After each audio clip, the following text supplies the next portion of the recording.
আমার কোলে যে শিশুটি ঘুমাচ্ছে এখন, ওর নাম জুনায়রা মরিয়ম।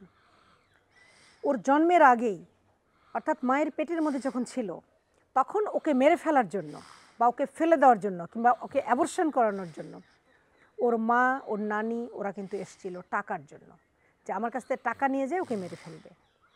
কিন্তু আমি সেই সময় এটা সাপোর্ট করিনি, যে একটা মানুষ মেরে ফেলা, মানুষ হত্যা মহাপাপ, এটা কেন করবো আমরা? কিন্তু ওই যে অভাব, দারিদ্রতা, এগুলোতে মানুষের কাছে সহজ হয়ে গেছে। একটা বাচ্চা আসলে ফেলে দিল, একটুও চিন্তা করে না যে এটা একটা জীবন আল্লাহ দিয়েছে। তো সেদিন যদি আমি এই টাকাটা দিয়ে দিতাম, সেদিন যদি আমি এর সহযোগী হতাম, তাহলে কিন্তু এর জন্ম হতো না, আজকে আমার কোলে থাকতো না। কিন্তু ওর মাকে ও পেটে থাকা অবস্থায় লালন করেছি, বাচ্চা হয়ে যাওয়ার পর থেকেও লালন করেছি। 3 দিনের বাচ্চা ওর মার কাছ থেকে নিয়ে আসছি। ওর মার কিন্তু দুধও খাইতে পারে নাই, সে দুধও ছিল না। সে ছোটোবেলা থেকেই এটা দুধ সেটা দুধ, 4 মাসের থেকে মানে সব কিছু খেয়েই সে বড় হয়ে গেছে। অন্যান্য বাচ্চার চেয়ে সে অনেক স্ট্রং। আজকে ওর বেঁচে থাকা, ওর যে আমার কোলে এখন ঘুমানো, আমার খুবই ভালো লাগে এটা ভেবে, যে সেই দিন যদি আমি স্ট্রং না হতাম, সেই দিন যদি ওদেরকে আমি বাধা না দিতাম, তাহলে আজকে কিন্তু এই সন্তানের জন্ম হতো না। না, অন্যের সন্তান মনে হয় না। মনে হয় না এই জন্য যে আদম হাওয়া কিন্তু আমাদের পূর্বপুরুষ, পিতামাতা, সেখান থেকেই আমরা সকল মানুষ চলে আসছি। অতএব সেই মানুষটাও আমার অবশ্যই সেখান থেকেই আসছে এবং আমার পূর্বপুরুষের ঔরসজাত সন্তান। তো সবাই আমরা আপন। আমরা হয়তো এখন ওটা ভুলে গেছি, একান্নবর্তী পরিবার নাই, আমার আমার আমার আমার স্বামী স্ত্রী সন্তান আমার, এটুকুর মধ্যে সীমাবদ্ধ থাকতে চাই। কিন্তু বিষয়টা ওরকম না।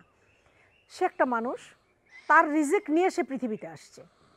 সে কী খাবে, সে কীভাবে থাকবে, তার রিজিক নিয়ে আসছে। আমি মুসলমান, আমাকে এটা বিশ্বাস করতে হবে। আমি তো এগুলো লালন পালন করবার ক্ষমতা রাখি না, এত ক্ষমতা তো আল্লাহ আমাকে দেয় নাই। আল্লাহ পাকই তার রিজিক পাঠিয়ে তাকে লালন করছে। শুধু আমার শেডটা আছে, কারণ ওই দিন যদি আমি শেডটা না দিতাম, তাহলে আজকে তো আমার কোলে ঘুমাতে পারতো না, আজকের এই জুনিয়ররা তৈরি হতে পারতো না। এখন স্যার কথা ফুটেছে, সে স্বর্ণার সঙ্গে ঝগড়া করে, মানে এই বাচ্চা বলে কি যে এটা আমার মা, ও বলে আমার মা, ও বলে আমার মা। শেষে শেষে মানে ও যদি আমার কাছেও আসে, এইটুকু মানুষ ওরে ধাক্কা দিয়ে বলে যে যা দূরে যা, এটা আমার মা। সে মনে করে সে আমার মাই হোক শুধু। আমি তো খুবই এনজয় করি। আমাকে সবাই বলে যে এই বয়সে নাতিপুতি নাই, মানে আমার ছেলেমেয়েরা সব বাইরে, নাতিপুতি সব বাইরে, আমি তো ওইগুলো আর ছোঁয়ার পাই না, তো কষ্ট হয় না। আমি বললাম কষ্ট হওয়ার সময় কই, আমার নাতিপুতি ছেলে মেয়ে কম নাই তো। এখন যতগুলো বড় হচ্ছে, একটা ছেলে একটা মেয়ে মাদ্রাসায় আছে, স্বর্ণা আছে, এটা আছে, স্কুলে 2টা আছে, কলেজে একটা আছে। তো এতগুলো নিয়ে আমার পরিবার, তাছাড়া বৃদ্ধ মায়েরা আছে, পাগল মায়েরা আছে। তো এত বড় একটা পরিবার থেকে আমি আবার দুঃখ কষ্ট করার সময় পাই কই? ওরাই আমার জীবনের সবটুকু। জুনায়রার ভিতরে, মানে জুনায়রার প্রতিচ্ছবিতে আমি আমার প্রতিচ্ছবিটাই দেখি।